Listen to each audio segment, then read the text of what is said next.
Então, aqui, o acordo são 23 capítulos, tá? Aqui tem 20, porque tem um é introdução, outro é conclusões, enfim, mas esses são os 20 principais capítulos do acordo, tá? Então, o que a gente está falando do ITA é a parte de bens, regras de origem, facilitação do comércio, aquilo que é comércio mesmo, aquilo que fala na integração da relação comercial. O que não vai entrar agora é a questão de, assim, mais específicas de diálogos, daquelas questões muito de relação humana, né, de quanto que a gente estimula a relação das empresas, de pequenas empresas, enfim, questões paralelas não entram agora nesse grande guarda-chuva, tá? Mas esses 20 capítulos é importante que vocês vejam a complexidade desse acordo, porque cada um deles tem uma série de documentos, né, tem uma série de ressalvas, por exemplo, salvaguardas, né, a gente também, quando a gente fala de sensibilidades, né, de acordos que podem, de setores que podem ser mais afetados, existem dispositivos que vão regular também, por exemplo, uma enxurrada de produto. Então, vamos supor que algum item, né, vá chegar, haverá monitoramento também do ingresso desses produtos no mercado brasileiro. Então, se houver uma enxurrada de um determinado produto e uma lesão para a indústria nacional, a indústria doméstica, naturalmente pode ser acionado esses dispositivos e vai ser, né, entra num congelamento a relação comercial daquele produto, né? Então, existem dispositivos dentro do acordo que também nos protegem, né? Não protegem só o lado da União Europeia, né? Então, isso é importante. E aí, enfim, aqui estão relacionados todos. Nós não vamos entrar no aspecto técnico agora de todos eles, né? Isso foi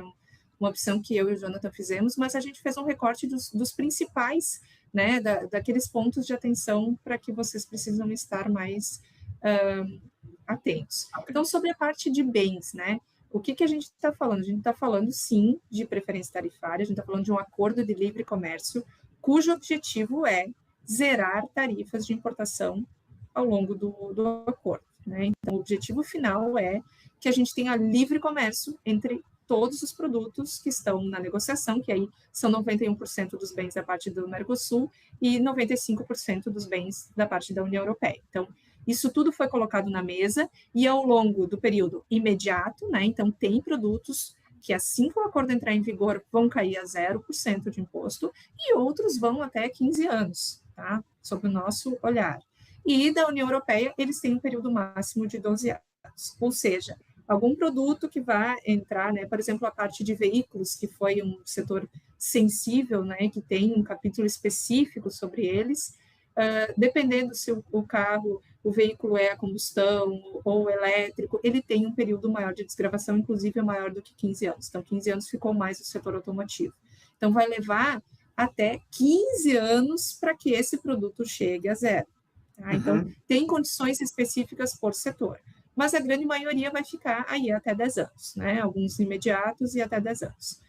A gente vai trazer alguns exemplos para vocês também. Curioso. E sob o ponto de vista da União Europeia, né, também, eles abriram o mercado imediato para boa parte dos itens, mas muitos também vão ficar até 12 anos. Como é que funciona essa negociação? É aquilo que é mais sensível para o meu mercado. Então, naturalmente, os produtos que são mais sensíveis do ponto de vista do Mercosul, lembrando que é uma negociação do bloco, né? Não é uma negociação exclusiva do Brasil. A gente acaba falando Brasil, Brasil, porque é o que nos interessa, mas ele protege, claro, todas essas negociações. Então, o Brasil chegou lá e disse, olha só, para mim, máquinas e equipamentos é sensível, eu preciso de mais tempo, porque o setor também foi lá e disse, governo, eu até concordo com esse acordo, mas eu preciso de tempo, né? E assim que funcionou. Então, os setores que foram mais ativos, né? Claro, com argumentos, com dados, né? Então, tudo isso foi muito importante na consolidação dessa negociação.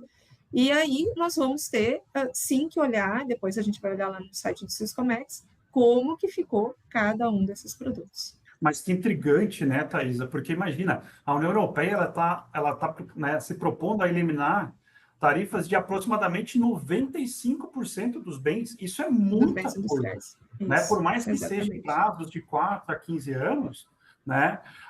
Ele é um acordo que a gente pode dizer, digamos, né, que ele vai criar um cronograma de competição programada aí. Né? Então, assim, gente, não é um erro estratégico, no caso, a gente dizer que daqui a uns anos o que a gente vai ter, né? Não é uma corrida para redução de tarifa, é uma escada. a subir. Né? Esse desafio, no caso, ele é uma escada. E isso muda completamente a estratégia. A empresa que entrar no mercado europeu antes da tarifa zerar, de fato, com estratégia, né, já reconhecendo o cronograma, né, o avanço degrau a degrau, ela vai construir relacionamento, ela vai construir reputação já, que é muito importante para o mercado europeu, né? Vai construir já canal de distribuição, porque quando a gente vai para a Europa, a gente tem outra complexidade logística. Ela muda, né? Tá certo que a gente está no Brasil, a gente vive grandes desafios logísticos, né? Mas quando a gente chega na Europa, a gente se depara com um trem, a gente se depara com um sistema aéreo mais eficiente, né? Que encurta as distâncias, né? Então, assim, quando a tarifa chegar a zero, gente, quem já estiver lá há mais tempo tem mais tendência, a tendência é muito maior dela dominar o mercado. Então, por isso que a estratégia é não esperar, é começar agora. E agora mesmo. Antes de e, Jonathan, esse aspecto logístico que tu falaste me lembrou de um evento que nós fizemos aqui alguns anos atrás com todos os representantes das embaixadas dos países da União Europeia para discutir o acordo, né? Esse evento aconteceu aqui na Fiergs. E eu lembro que surgiram várias pautas extremamente relevantes naquele momento. O acordo ainda não tinha sido assinado, foi um pouco antes desse anúncio de 2019, acho que foi 2018, mas naquele momento, alguns países sinalizaram já o quanto eles enxergavam o Rio Grande do Sul como um hub estratégico para o Mercosul. Né? Isso, sob o ponto de vista nosso, como competitividade do Rio Grande do Sul, é algo que tem que estar no nosso radar. Nós temos uma distância muito curta entre as principais capitais, né? Nosso raio de localização comparado a Buenos Aires, Montevidéu, é extremamente estratégico, né, se comparado a outros estados brasileiros. Então, nós também podemos, sob o ponto de vista de atração de investimentos, também ser um hub que pode gerar uma competitividade a nosso favor na nossa localização frente aos outros estados e como uma plataforma para que a União Europeia também ingresse. Então, isso também, de novo, voltando o olhar do meu negócio, do meu produto, quanto que eu também posso corroborar, né, para ganhar uma escala às custas, né, da União Europeia. E curioso, né, Thaisa, porque do ano passado para cá, a gente já vê muitas empresas, muitos clientes, inclusive, já iniciando esse exercício. Então, estabelecendo no Rio Grande do Sul o hub da América Latina. É a partir do Rio Grande do Sul que eu vou atender a América Latina em si. Né? Então, e esse é um grande exercício aí para o que vier também a nível de Mercosul. Né? Inclusive, eu lembrei de 2 cases, são 2 empresas europeias que vão fazer isso. Né? Uma delas já está fazendo, inclusive. Bom, aqui um outro capítulo importante, né, para vocês estarem atentos, dependendo do produto, né, do negócio, mas existe uma previsão dentro desse acordo que é o tratamento igualitário para fornecedores estrangeiros entre os países. Né? Então, ou seja, quando houver um processo licitatório de determinadas instituições do governo, tanto daqui quanto de lá, e todos eles já estão listados, né, nos documentos do acordo, e eles vão ter que dar transparência e notificar essas licitações, nós também, empresas brasileiras, poderemos nos candidatar para fornecer produtos para aquelas licitações. Né? Então, esse é um aspecto extremamente relevante, como um potencial também de ganho para nós. Essas condições, né, hoje não estão previstas, né, mas elas vão ser um ponto fundamental do acordo, né, sob o ponto de vista também de lá para cá, mas olhando como oportunidade de negócio, nós temos a chance hoje de fornecer, a partir do acordo, né, de fornecer determinados produtos dentro das licitações de cada um dos países da União Europeia, tá? Eu vou mostrar depois isso lá adiante.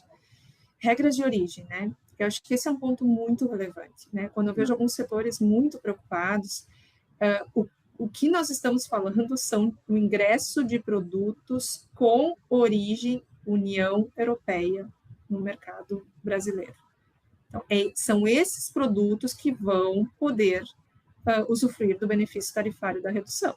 Né? Então, essa regra ela é extremamente importante. Às vezes, a gente sabe da importação de determinados produtos, né, determinados bens de capital que não têm origem, porque hoje não precisam nem sequer comprovar, né, porque não tem o benefício tarifário, mas quando a gente tem benefício tarifário, tem que ser comprovado. Nesse acordo, nós temos regras específicas por produto. Está listado, conforme SH, qual é o critério para se caracterizar a origem desse produto. Então, aí é muito importante que as empresas olhem, né, os seus produtos, identifiquem qual é o enquadramento, para também ver hoje como é que esse meu concorrente se comporta e se de fato ele tem os requisitos para conseguir exportar com benefício, tá? Esse é um ponto. E do ponto de vista de exportação da mesma forma, tá? Isso é por produto. A gente não tem uma regra 60-40, não é uma regra única para todos os produtos, é uma regra específica. Autocertificação, né? O princípio do acordo será a autocertificação. Nos primeiros 3 anos, eles vão aceitar o certificado de origem tradicional, mas com a migração para a autocertificação. E o outro ponto importante é que vai ser permitida a acumulação bilateral com os países, né, do bloco da União Europeia e do bloco do Mercosul, como acumulação bilateral lá e aqui. Tá? Então, esses são os pontos principais de regras de origem que eu queria destacar. Esse é um desafio, né? Até, né, Thaís, se a gente for considerar, inclusive, uma barreira, né? Então, assim, a partir de um determinado momento, onde a tarifa não for mais uma barreira, né, a gente vai enfrentar um desafio que é provar que o produto é realmente brasileiro, né? E ter isso de forma documentada para que possa ser auditado. Exatamente. Né? Muito provavelmente, né, a tendência de haver essa auditoria regularmente, né? Porque a Europa também tem que se proteger, né, gente? Então, nesse sentido, é muito importante, tá, que o exportador passe a documentar a sua cadeia, passe a ponderar alguns insumos, avaliar, no caso, a utilização de um ou outros, né? E, além disso, gente, que envolva o seu prestador de serviço, que envolva a federação, para buscar apoio, né? Porque, como eu disse, vai ser documental isso, a gente vai ter que registrar isso, vai ter que estar em sistema isso. Então, é bem importante essa sinergia, esse contato com a gente para tratar desse ponto que é bem estratégico. Sem dúvida nenhuma. Aqui outro ponto que são as denominações de origem, né, propriedade intelectual. Então, isso é mais focado na indústria alimentícia, né, muitas indústrias já se cadastraram, estão preparadas para isso, mas é importante a gente dizer que a União Europeia não vai permitir denominações europeias utilizadas, né, de forma livre, como em alguns casos permanece hoje mesmo, eles tendo denominações de determinados produtos. Não vai valer o tipo champanhe, né? O champanhe é um caso ícone, né, que já caiu há bastante tempo, mas nós vamos ter que ter realmente uma nomenclatura totalmente diferente da denominação europeia. O que é interessante, né? Claro, de novo, essa lista está estabelecida, todos os produtos, qual é o país que tem a origem, qual é o enquadramento. Se vai ter um determinado tempo de adequação, se vai ter um determinado tempo de adequação só para as empresas cadastradas, porque há um tempo atrás o MAPA liberou uma consulta pública para que as empresas que, poxa, eu produzo queijo parmesão, a empresa se cadastrou e está lá no cadastro que aquela empresa tem um tempo um pouco maior para adequação, né? Enfim, então isso é muito específico, eu não posso chegar aqui e dizer, bom, a regra para o parmesão é a mesma do conhaque. Não, cada produto tem uma regra, né? Então é importante que as empresas, a maioria já está, né, atenta a esse movimento, porque isso vai impactar rótulo, né?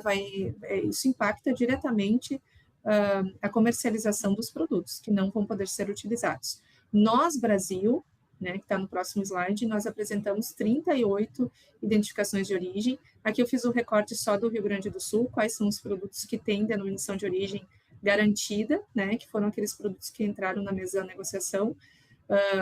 Pelotas aqui, até me chamou a atenção, essa semana tem uma matéria no Jornal do Comércio falando, né, que Pelotas, que conseguiu garantir essa denominação de origem dos doces de Pelotas, já está articulando e vislumbrando o mercado da União Europeia. Né? Então, os vinhos aqui da Serra Gaúcha foram contemplados. Mas, enfim, sob o ponto de vista, de novo, nosso defensivo, é muito importante que a gente esteja atento aos riscos que a gente tem da utilização dessas nomenclaturas previamente já garantidas como denominações de origem europeias. Tá?